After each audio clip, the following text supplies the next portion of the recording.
Hello everyone, welcome to your next section. Today we are going to put everything that we've learned together from our statistics section and see if we can do some actual analysis. We're going to try and do a t-test and a linear regression. So this is going to be like your first time doing an actual statistical method design, like an actual analysis. We're going to do it on some test and demo data, but you're going to learn a lot of the foundational concepts, what to expect from these kinds of analysis and what the output is going to be like. So this is really just your first step. We're going to spend one class learning about basics of statistical analysis and then move right on to visualization. So you're learning one type of analysis, but there are so much more you need to learn as a data scientist. This is really where like data scientists become, this where data science is like you need to learn lots and lots of different stuff about it in your statistics. So we're just getting your feet wet here, showing you how to do a little bit of analysis in Python so that you can then go and explore all the other types of analysis that exist out there. So what we're going to learn today is we're going to learn about independent and dependent variables. These are going to be very important, especially with statistical analysis because of the terminology around it, but also it's also very useful for when you're doing visualization as well to understand what your IVs and DVs are and where they should be going on your axes. We're going to talk about this concept called the p-value. I'm not sure if you've ever heard of this before, guys, but this is a number that is used in a bunch of statistical methods. So it's important to understand what this thing is. It's a little bit abstract and vague sometimes, so we'll get into that. We're going to learn the student's t-test today. This is a way of comparing averages between two ordinal groups or nominal groups. And we're going to do a linear regression, which takes interval or ratio data from two things and tries to draw a line in between them and provide a statistical value of how close the relationship is between two sets of interval or ratio data given that straight line. Okay, so let's go into definitions. First, let's talk about IVs and DVs. An independent variable is usually in an experiment the variable that you control. You switch conditions on people where, some people are getting tested with loud noises around them and some people are getting tested with music around them. Those two different conditions, noise and music, would be your independent variable because it's the variable that you're manipulating and then seeing what the output of that manipulation is. The output of that manipulation is your dependent variable, the values that depend on your independent manipulation, okay? So usually independent variables are labeled on an x-axis on a graph, the horizontal line, and dependent variables are on the y-axis. Next, we have something called a student's t-test. This is a way to take results from two groups of people and determine if the averages of those two groups are significantly different from each other. Okay, so you can have two nominal groups like, vegetarians and meat eaters, boys and girls, you name it. They just need to be like nominal or ordinal groups. So we also have linear regression. So this is another method. It uses interval or ratio data and it compares how the spread of one set of data moves in tandem with another. So essentially what a linear regression does is it takes like a scatter plot, a plot with lots of points, and tries to draw a line in between all of those scatter points right in the middle, okay? And the more curved that line is, shows how much of the how effective the independent variable is on the dependent variable, and how close the dots are to that line shows to what degree we are certain that that relationship that we're trying to monitor is a straight line or a linear one. The last thing we're going to talk about is something called a p-value. I can spend a whole class trying to define what a p-value is for you guys. It's a very nebulous concept in many ways, so I'm going to try and give you the most practical, make sense thing I can. A p-value is the likelihood that your data is significantly different than from a normal population, meaning the data that you got, you have a certain degree of confidence that you didn't just get those results by chance or luck.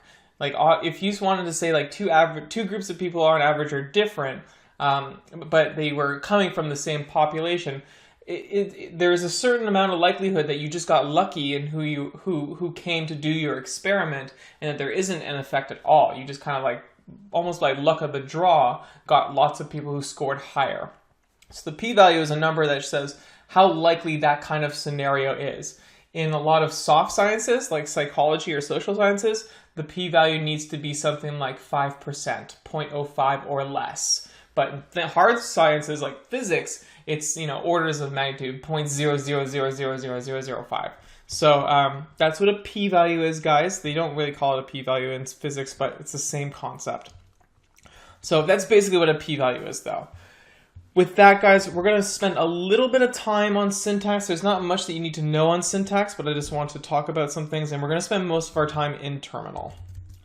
Okay, so this is the code that we're going to be dealing with today, guys. We're initializing our two packages here, which is our we're going to load in something called SciPy, which is almost like an extension of the NumPy package. SciPy lets us do like our statistical analysis, our science Python kind of stuff. And then we're importing NumPy, or the random package in NumPy to do to just build some random values that we can do our analysis on. So we did something like this last class. Our first example, we're going to do a t-test. So we're going to create some random scores for boys and girls, and then we're going to see if there's a significant difference between them. If you remember how this function goes, we're saying we want numbers between 0 and 100 and 50 numbers, and like equal probability of any of them showing up. In this one, we're saying we want numbers between 40 and 100. So we would expect that this average is, pretty significantly different because, girls are not getting any lower than 40 on this example. So in order for us to do a t-test, we're calling SciPy. We're calling SciPy stats packages, and we're doing t-test underscore ind, and that means an independent samples t-test, meaning that this set of scores and this set of scores are from different people. They're not related to each other in any way.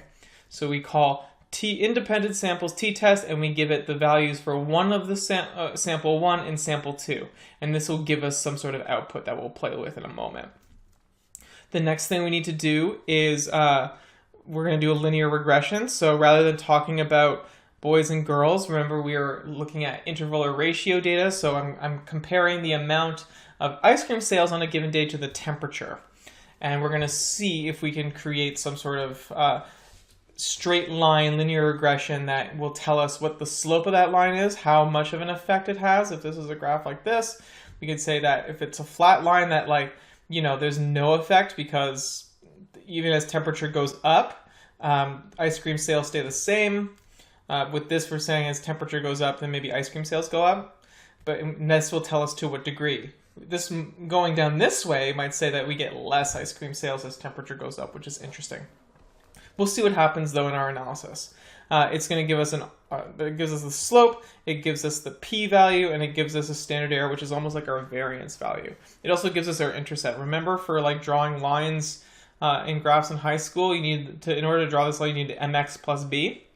The slope is m, whatever value here is x, and the intercept is b. Okay? So let's hop into Python now and actually start to play with this and see what happens.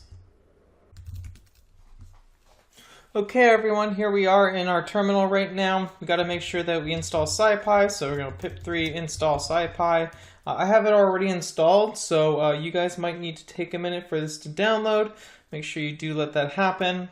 Pause this video if you need in order to get that downloaded, and then join us back here once we get into Python. So first thing we're going to need to do is we want to import SciPy, but in that syntax I failed to mention that we actually need to call a specific package from SciPy, so we're going to go from SciPy import stats.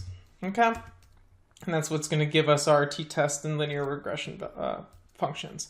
And then from NumPy, import random to get our random number generator. So first we wanted to see the difference between scores from girls and boys. So random.rand int. We did 0 or 100, size equals 50. Here we go. And we have girls, random, and I want these values to be different, so I'm setting their lowest to 40, which is, much higher. So we should expect that there's a difference in these averages if we run our t-test. Next thing we're going to want to do is call our stats package, and we want to find that t-test independent samples thing. T-test independent, and we're going to compare boys and girls. So what did this return to us? It says t-test results. It gives us a statistic. This is our t-value. So this is saying the t-value is negative 5.8, 5.38 roughly, and that our p-value was 5.08 with this negative 0.07 next to it. With the negative 0.07 next to it is saying that there are 7 zeros in front of this 5 here. So this is 0.0000000508, and that's what that p-value is. So remember from our previous class that in order for us to evaluate as something being significantly different in something like psychology, we need numbers less than 0.05. So this definitely has that going on. This has that value. So we can say that there is a significant difference between boys and girls, and this t-test is saying that boys are significantly worse than girls, which is what we would expect given we did this, we had the random number for girl generate at 40 and above. So we would definitely expect this to be significantly different. Okay, so next what we're going to do is we're going to change our example, and we're going to talk about temperature and ice cream sales. Okay? And it's basically just going to be the same thing as before, but the context and what we're actually analyzing in terms of an example is going to be different, and that's important. So now we want to do stats.lin regression, and then we want to give it our x and y. So in this case, our x would be temperature, because that is what is modulating. That would be our independent variable that is influencing ice cream sales, or what we would expect to be influencing ice cream sales. And what do we get as a return?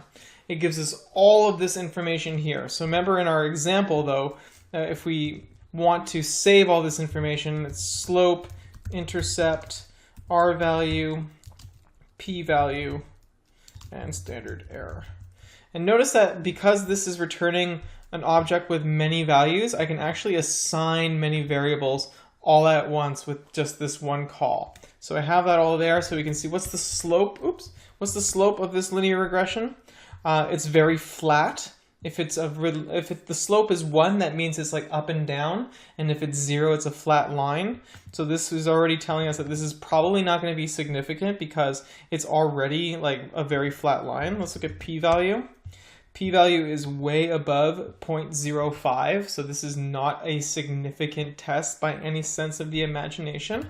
The intercept, meaning where this straight line crosses the y-axis, which is in our case ice cream sales, is at 70, so it stays pretty flat all the way across. And then our R value is something that maybe you'll spend a little bit of time learning about in your projects, but basically this R value tells you how much of the variance can be accounted for by our straight line that we've drawn. Okay guys, so what you've just done is you've learned how to conduct a t-test and a linear regression test and interpret some of those results using simple dummy data like temperature and ice cream, okay, with 50 data points in there.